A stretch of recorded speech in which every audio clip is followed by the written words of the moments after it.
So, the conclusion is that Mobic should enter the dollar stablecoin market.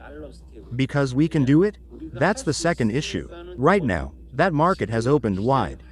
Let me explain why I talked about this in Economic One Shot and why I even wrote about it in the Wisdom Genealogy.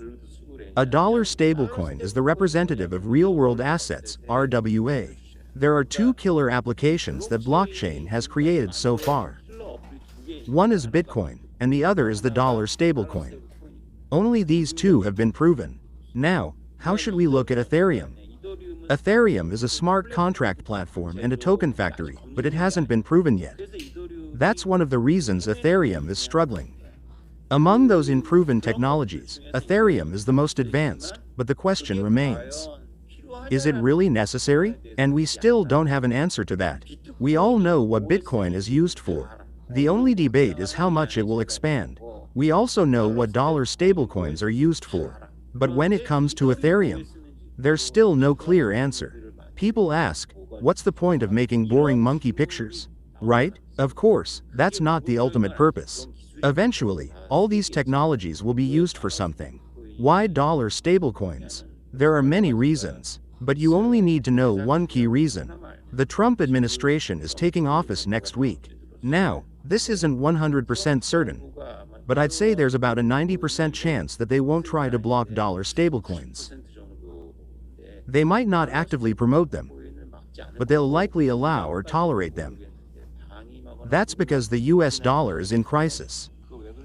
And this crisis is backed by a lot of data. It has nothing to do with whether the dollar is currently strong or weak. So, dollar stablecoins are growing rapidly. And Korea actually made an attempt. That was Luna, an algorithmic dollar stablecoin. And when the Luna crash happened, a lot of Argentinians were hit hard. I looked into it at the time, and it was confirmed. Now, recently, there have been reports that Argentina has managed to control inflation. Not down to 1% or 2%, but around 8%. That means they've brought it down to single digits. Because for Argentina, double-digit inflation was the norm. At its worst, annual inflation was nearly 100%. That's why so many people bought Luna, because they saw it as equivalent to the dollar. So how should we view Luna? It proved that the market exists. I was asked to explain why Luna collapsed, so I wrote about it in the January issue of Monthly Chosen. I explained it using the concept of a perpetual motion machine. I also went back and studied it again. And when you look at Luna's algorithm, it assumes that Luna's price will either stay stable or keep rising. So in my view, it collapsed because of a bank run. If finance operates in a decentralized way, there's no need for a central bank, which acts as the last resort. The system can function on its own. But the reason central banks exist and step in during crises is because people tend to move in herds. They panic and rush in the same direction. That's why, when fear kicks in, everyone tries to withdraw at once. This doesn't happen all the time, but it happens periodically, which creates a major flaw in the financial system. And the role of the central bank, as the last resort, is to fill that gap. But in the Luna system, there was no last resort. The person who symbolically should have been the last resort should have stood firm and held the line. But he ran away. I can understand why. Because in Korea, they first throw you in jail and then do something. So people around him probably told him, go to Singapore and handle the situation. But in the end, it became neither this nor that. If we assume good intentions, that's probably what happened. But in the end, there's still no real solution for algorithm-based systems. Ultimately, some company has to take responsibility and intervene to fix it. You pay $1 to buy Tether, send it to L Bank, and then purchase Mobic or Bitcoin, right? But among you, is there anyone who has taken one Tether and claimed a $1 bill from Tether's headquarters? What you're doing is this. You buy Tether, then convert it back to dollars, which just shows up as a number labeled dollars in the exchange. It's a virtual number. That and Tether's virtual numbers are the same. The same goes for Bitcoin. It's not the actual Bitcoin.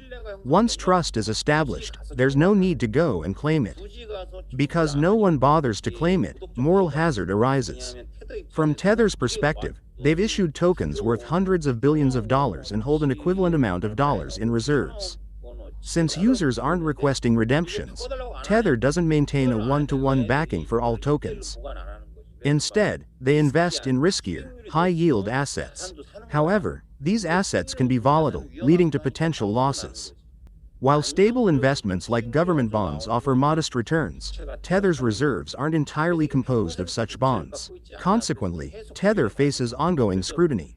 For instance, the European Union's markets in crypto assets, MiCA, regulation requires Tether to disclose its financial statements to operate in Europe. In response, Tether has indicated it might cease operations in Europe. This stance is somewhat understandable, given that stablecoins operate on blockchain technology, which transcends national borders. This borderless nature has allowed Tether to persist despite regulatory challenges. Of course, they could prosecute and harass Tether. Tether claims to open its books, but they're not entirely transparent. It's not a one-to-one backing. On the other hand, USDC, issued by Circle, has received investments from firms like Goldman Sachs and BlackRock. That's why USDC is gaining attention and rapidly rising. But as I mentioned earlier, we're still in the early stages of the market. It's like the time when Lycos, Nate, Cyworld, and I Love School were around, with Yahoo being one of them. So, what will Mobic do? Mobic will steer in this business direction and shape public opinion. This needs to be developed in Korea as well. It's a significant loss that Korean companies aren't engaging in this. However, my goal isn't necessarily to persuade Korean companies. Realistically, after we collaborate with foreign entities, Korean companies will likely ask to join. USDC and USDT aren't anything special. They're not actual dollars but merely backed by them. Technologically, it doesn't matter what they are, as they don't rely on complex algorithms. Attempting to create intricate mathematical algorithms can lead to situations like the Luna incident. Therefore, collaborating globally with reputable entities is sufficient. This market has now opened up.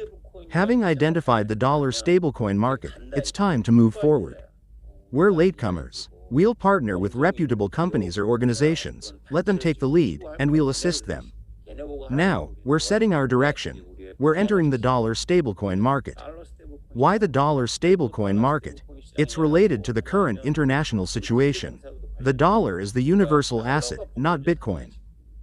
Bitcoin shows potential to become a more universal asset than the dollar, but for now, the dollar remains the universal asset.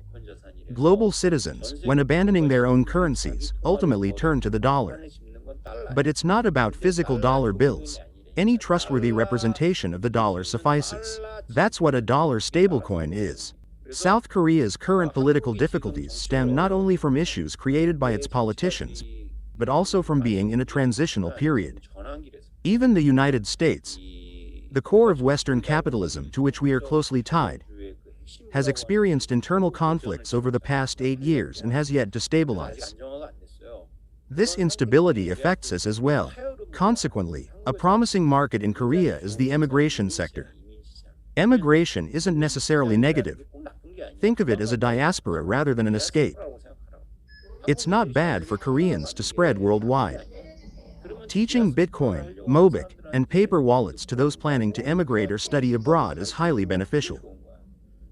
I believe this market will grow significantly.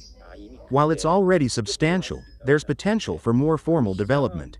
Connecting this market with knowledge of Bitcoin and Mobic's ecosystem is crucial, though it's a bit distant and less realistic at the moment. Educating people on these topics is better than them being unaware, but the most decisive factor is the dollar stablecoin. For those intending to emigrate or study abroad, dollar stablecoins, which are already in use, offer an excellent combination.